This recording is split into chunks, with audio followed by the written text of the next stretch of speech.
In this edition of Locked On Capitals, your Washington Capitals fall to the Carolina Hurricanes by a score of 3-2 in overtime. Let's talk about that game next on this edition of Locked On Capitals.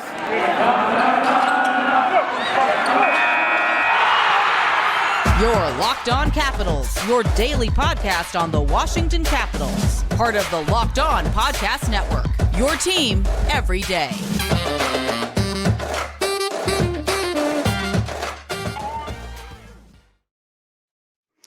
Well, hello and welcome into this edition of Locked On Capitals. I'm so glad you decided to join me today.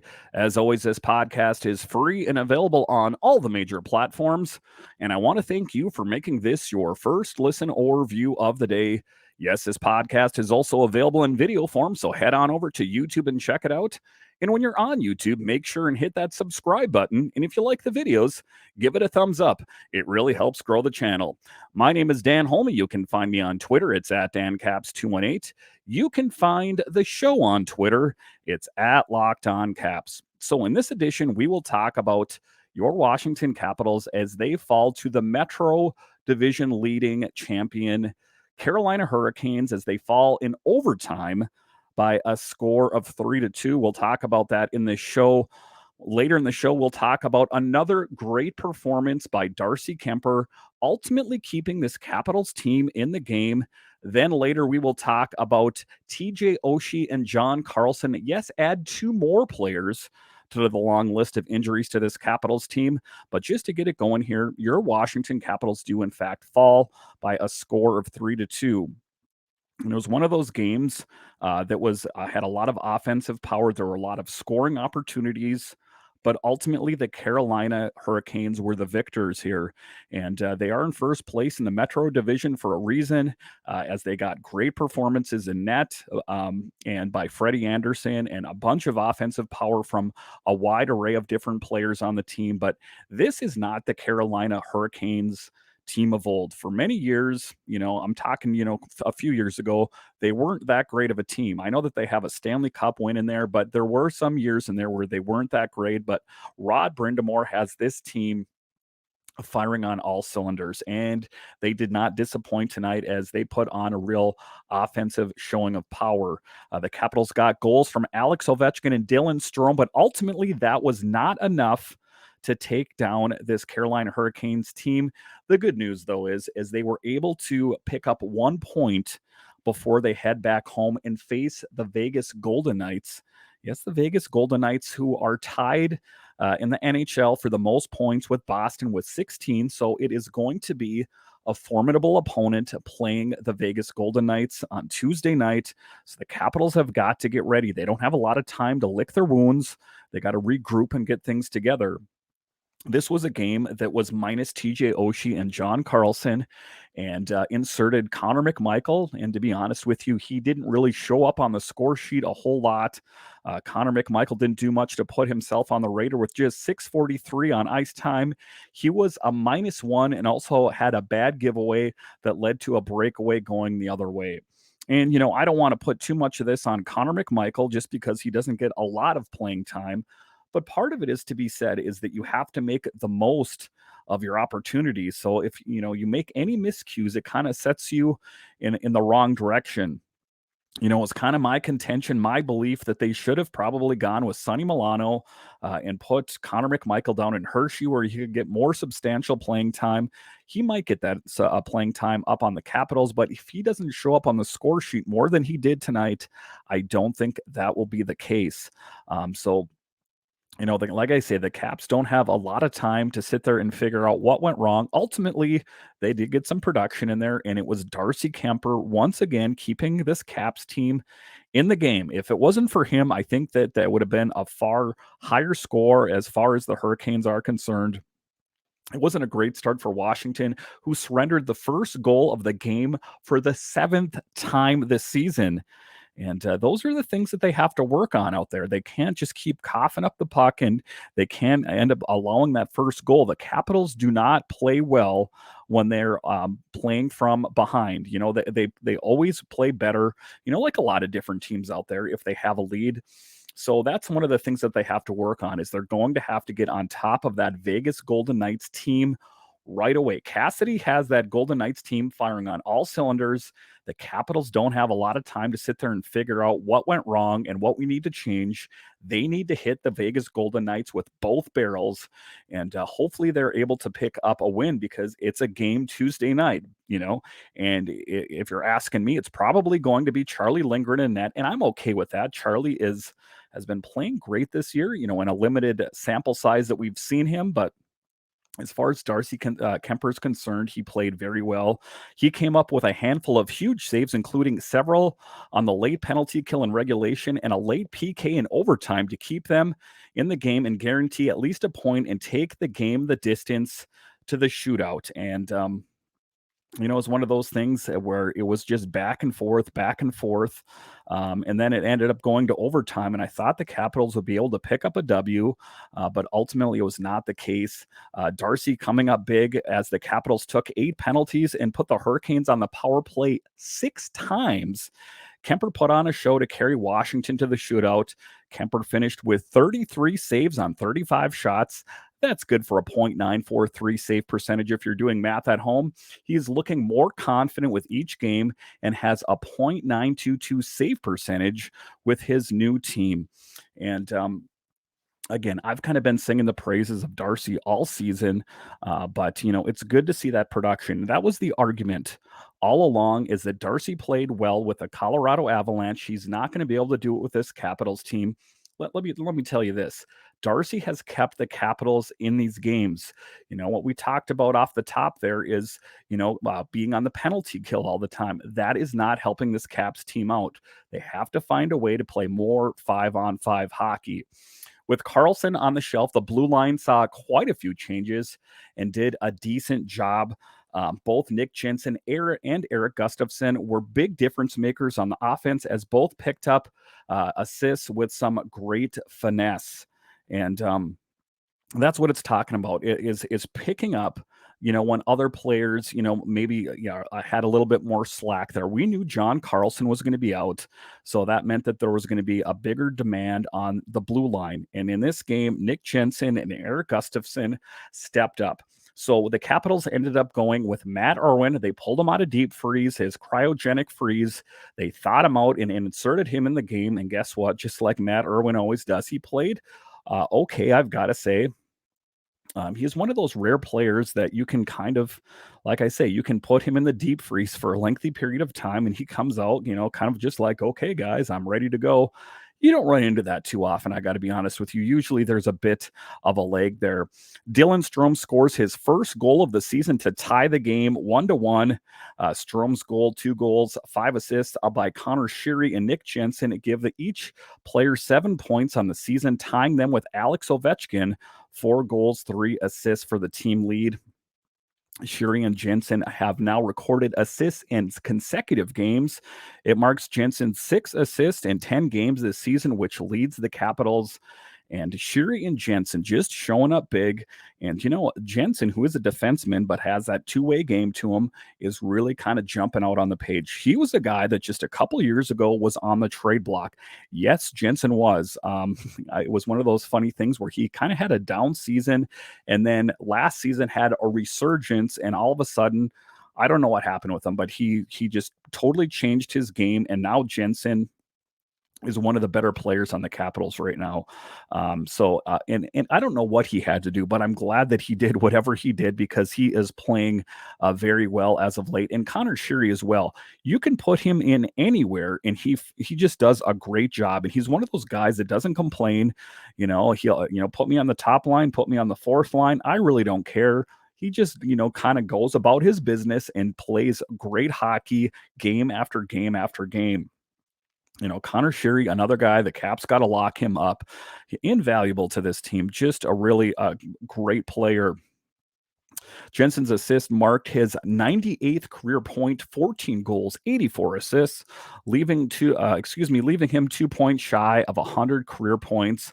Ovi scores his 5th goal of the season on the power play to put the Capitals ahead 2-1. It marks Ovechkin's 785th career goal and his NHL record 288th career power play goal. again, Alex Ovechkin, game in, game out, breaking records, peeling them off one after the other.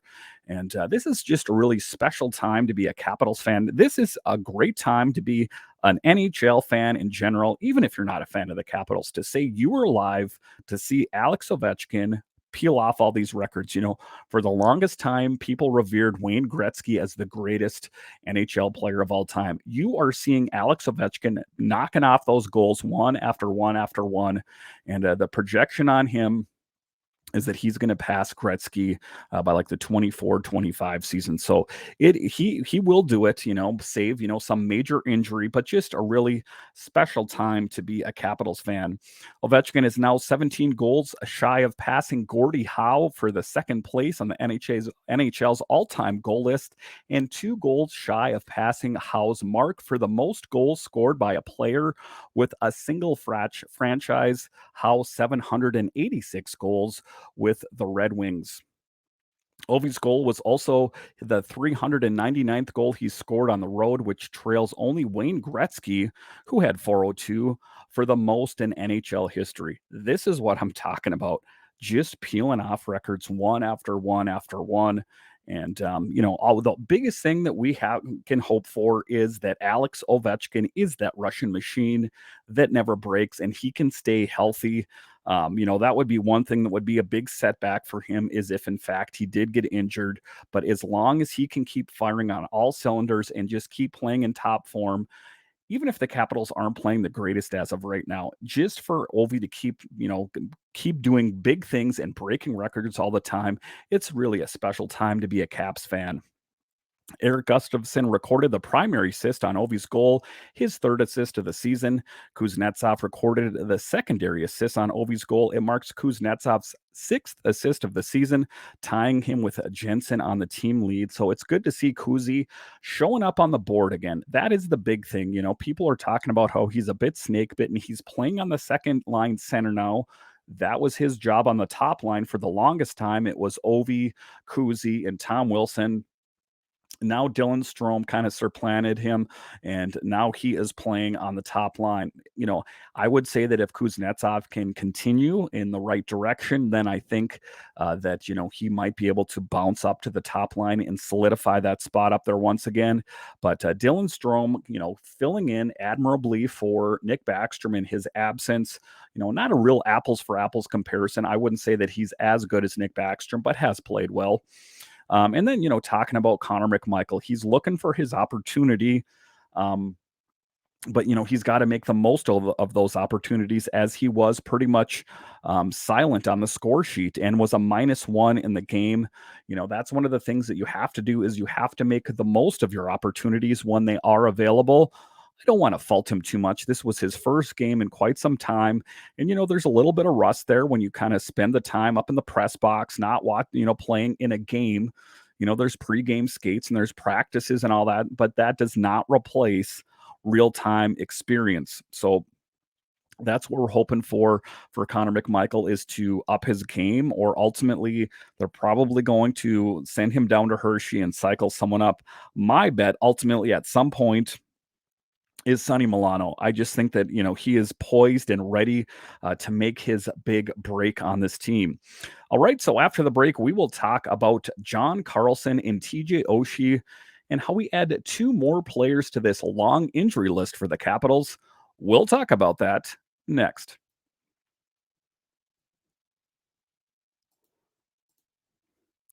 If you've thought about securing your home with home security but have been putting it off, you'll want to listen up. Right now, Locked On Capitals listeners can order the #1 rated Simply Safe home security system for 50% off.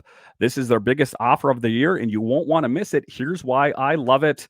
Did you know that over the holidays, property crimes like burglaries and packages theft spike nationally? That's why our friends at Simply Safe Home Security are offering 50% off their award-winning security system, so that their families can feel safe and secure this holiday season.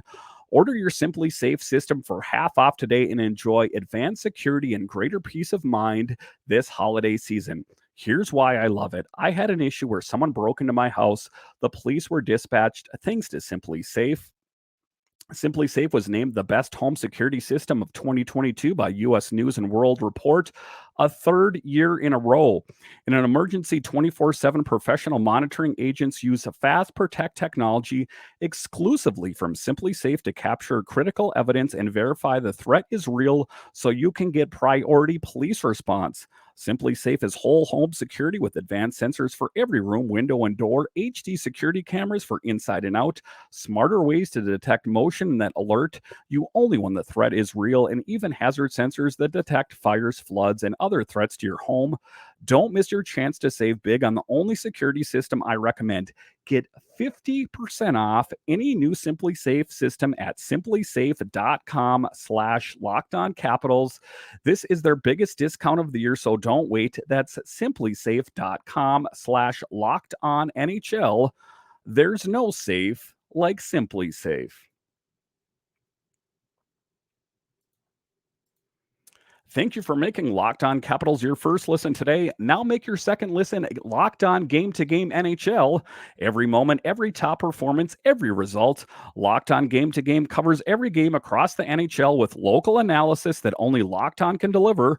Follow Game to Game on Locked On NHL, available on the Odyssey app, YouTube, and wherever you get your podcasts.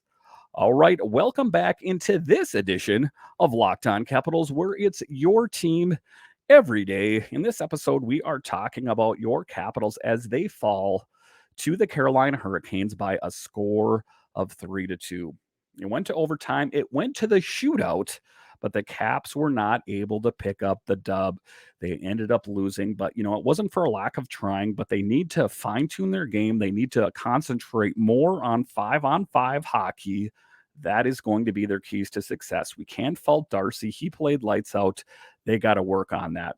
So, in this next segment here, we are going to talk about the long laundry list of injuries on this Capitals team and add two more of them to the list. TJ Oshie is out indefinitely with a lower body injury, and John Carlson is day to day. Add that to the already long list, and it is a bit of a worrisome thing. Just 9 games into the season, the Capitals' injury situation has already gone from bad to worse, writes The Athletic. On Monday, the team announced that TJ Oshie will be sidelined indefinitely due to a lower body injury that he suffered Saturday night against the Predators. He stayed overnight in Nashville per a Cap spokesman and did not travel to Raleigh ahead of the Carolina game. And the latest blow for an aging Washington team that opened the season with Nicholas Backstrom, Tom Wilson, Carl Hagelin out long-term. Only 4 games in, lost newcomer Connor Brown long-term to a lower body injury. That's a top 6. Nick Backstrom, 3 top 6 right wings, Oshie, Wilson, and Brown, and a defense penalty kill specialist, Hagelin, who are now on the shelf for the foreseeable future with a tough schedule looming. In fact, including Monday's showdown at PNC, the Caps are set to play 11 games in 20 days. So, that is a tough thing when you just take a look at those big injuries. So let's kind of look at those a little bit closer. Nick Backstrom is probably going to miss the lion's share, if not all of this season, with that hip resurfacing procedure. What did they do? They ended up getting Dylan Strome to fill his role. He's done a pretty good job, but that is what they have in him. Tom Wilson, as we know, had that knee issue that he had surgery on. He is scheduled to be back between Thanksgiving and Christmas. The Caps then went out and picked up Connor Brown to fill his role. And guess what? He got injured as well. And then, of course, Carl Hagelin, who took that stick up high and now has a lower body injury. He is out indefinitely as well. So the injuries are really starting to stack up for this Caps team, this aging Capitals team. And now you start adding a bunch of injuries to that. It really makes it tough. And it makes you wonder, do they have the depth in Hershey, or are they going to have to go out and make some sort of acquisition? I guess it remains to be seen how much time TJ Oshie and John Carlson are going to make. The worrisome one for me is TJ Oshie. When they said he is out indefinitely, that could be the rest of the season. It is pretty vague, but when you say indefinitely, it doesn't mean that it's day to day or week to week. It means it's going to be some time. So the Capitals have to hope that, either Connor Brown or Connor McMichael, or like Sonny Milano, something like that, or another player in Hershey can really step up. or they might have to go outside the organization to pick someone up. I don't see that being the case. I think that ultimately they will go with Connor McMichael or a Sonny Milano, something like that. But I know that a lot of teams are facing injury, and it's nothing new around the NHL, but the Caps really have to hope that they can kind of, get some of these players back at some point. Tom Wilson, is going to be back between Thanksgiving and Christmas. Having him come back is already just a big step. From a salary cap perspective, Backstrom, Oshie, Wilson, Brown, and Hagelin represent almost $26.5 million in collective cap hits. The salary cap ceiling this season is $82.5 million. Asked if he delivered a message to the team following Oshie's news, Coach Laviolette said a speech was not necessary. We didn't even talk about it. He said, it's business. We like the lineup we have in there versus Carolina. Carlson was also expected to miss Monday's game, which he did to a lower body injury he suffered in Nashville. The Caps' number one defenseman, however, is listed day to day. It's certainly a better label, right? Laviolette said Carlson's status for Tuesday's game against Vegas has not been determined. The Golden Knights last played Sunday. They'll be in DC waiting. And that's one of the things that I've heard talk a lot about the beat writers from Washington talk about. A well-rested Golden Knights team sitting atop. They're tied for second in the NHL with points at 16, facing a struggling Capitals team. Let's be honest, a Capitals team that has a lot of injuries that they're dealing with. How are they going to fare against the Golden Knights? If you're a fan of stats, you don't want to look at it because you'll probably wince and not want to look at it. It's like looking at the sun, like, I just don't want to talk about it. I would love to be wrong. I hope the Capitals can go home and really take care of business and take down a Golden Knights team. I think it would be good for morale. I think that morale sometimes is a bit low on this team. It's real high and low, high and low. One game, you'll get a really great performance. You take a look at the Predators, for example, felt pretty good after that game. But then you have a game against a formidable opponent like the Carolina Hurricanes. Now, let's talk about this for a minute here. You're going to have to beat the good teams if you want to, get the ultimate prize, which is hoisting the Stanley Cup over your head in June. It's one thing to go in and say you played a really poor team in the NHL. You can go into and play the Arizona Coyotes and beat your chest that you beat the Arizona Coyotes, but does that really mean anything? I think that's a little bit of a hollow win, isn't it?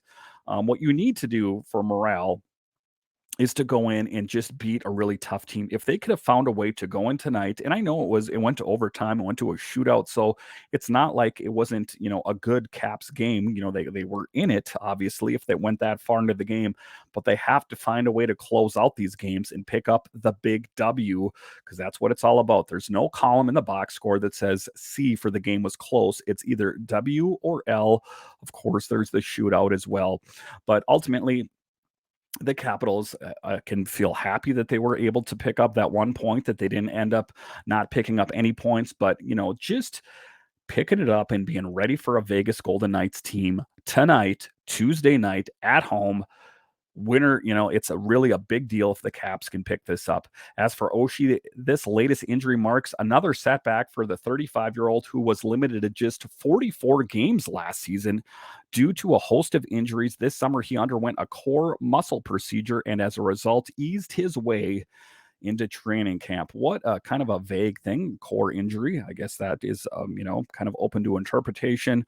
It's hard, Laviolette said of Oshie. He certainly has been through it. At least in my time here, it can weigh on you mentally at times too.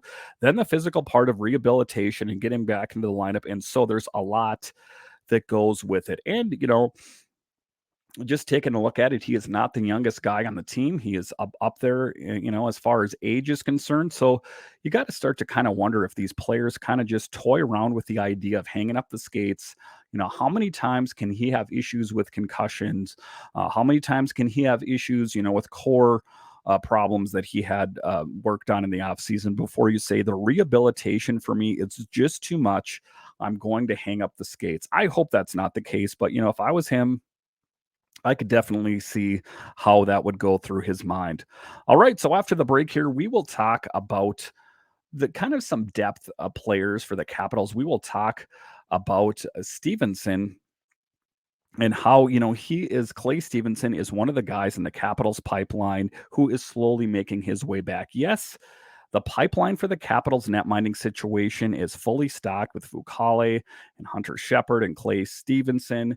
And I think that, the future is bright for there, but he is making his return and he is going to start first by playing for the Stingrays. Let's talk about Clay Stevenson next.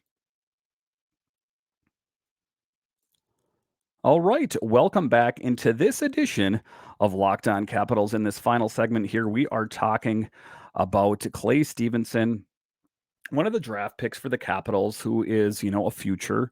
If you take a look at Hershey right now, it's Zach Fucale and Hunter Shepard.